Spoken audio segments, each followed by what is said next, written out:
जहां पेड़ है, पेड़ पे भी लोग हैं।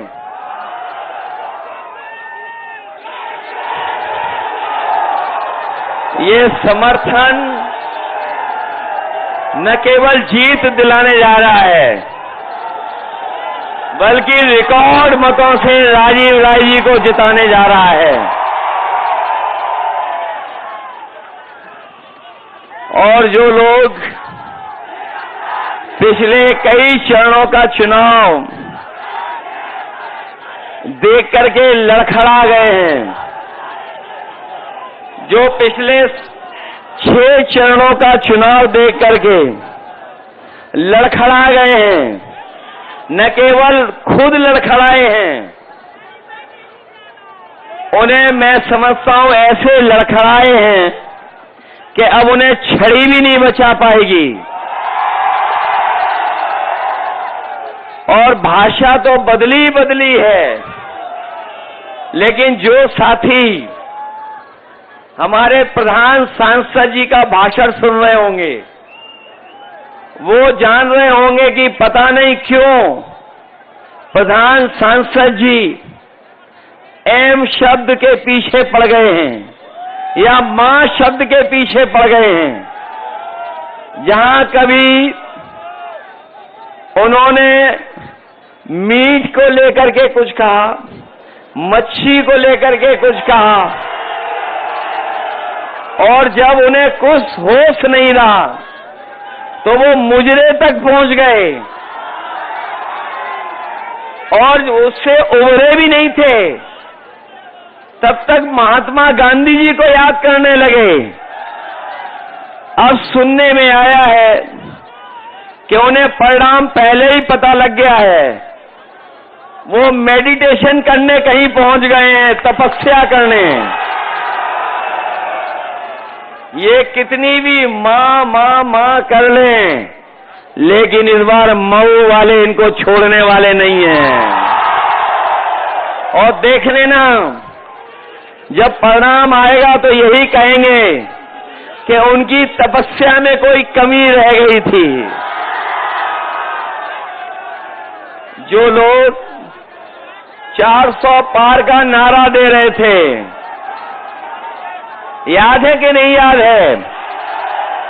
जो 400 पार का नारा दे रहे थे, लेकिन 6 चरणों के चुनाव के बाद और जो जनता का गुस्सा उन्होंने 7वें आसमान पे देखा है,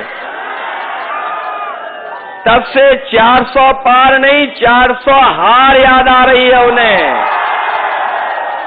और 400 पार का जो नारा दिया था, उसको हम लोग बाद में समझ पाए।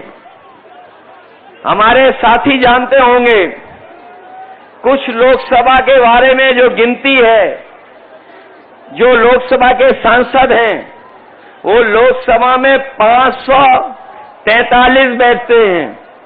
और अगर ये बीजेपी वाले 400 पार की बात कर रहे थे, तो बताओ 543 में 400 पार कितनी सीटें हैं?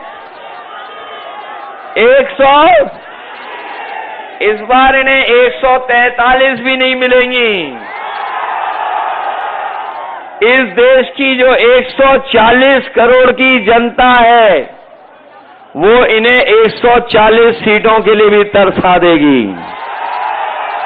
और इसलिए तरसाएगी क्योंकि इस बार इन्होंने किसानों को धोखा दिया, नौजवानों को धोखा दिया, हमारी माताएं बहनों को धोखा दिया।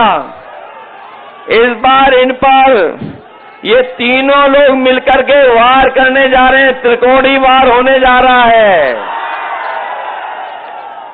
हमारा किसान तो पहले से ही दुखी नाराज है इनसे, क्योंकि इन किसानों को कहा इन्होंने कि आय दोगुनी हो जाएगी।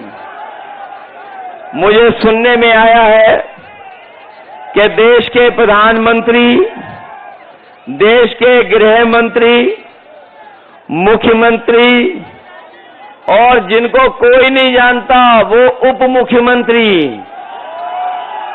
कई बार आए हैं यहां, कई बार आ गए हैं। और उन्हें पता है कि घोसी का परिणाम क्या था। उन्हें जब घोसी का परिणाम पहले ही पता है तो सोच लिए क्यों आ रहे थे वो इसलिए आ रहे थे कि आप अपने वोट के दिन सावधान रहना। बताओ, वोट के दिन आप लोग सावधान रहोगे कि नहीं रहोगे?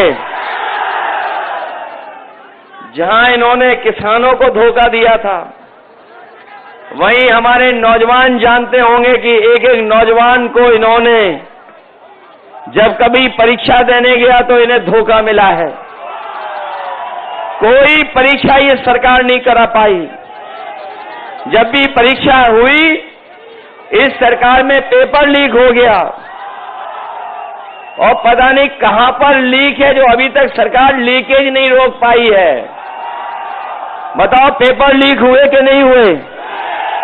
और जो नौजवान जानता होगा, जिसने परीक्षा की तैयारी की होगी, पढ़ा लिखा, अभी तक जितनी भी परीक्षाएं हुई हैं, सब परीक्षाओं के पेपर लीक हो गए।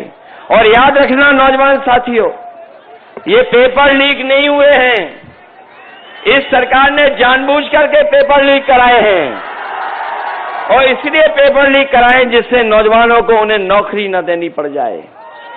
इन नौकरी की वजह से न केवल आपका भविष्य अंधकार में डाला है, बल्कि हमारे नौजवान साथियों, सोचना जा करके घर बैठ करके पिछले 10 साल में जो आपको बेरोजगार बनाया है, नौकरी नहीं दी है, आपका 1/3 जीवन इन्होंने बर्बाद करने का काम किया है। 1/3 जीवन बर्बाद कर दिया।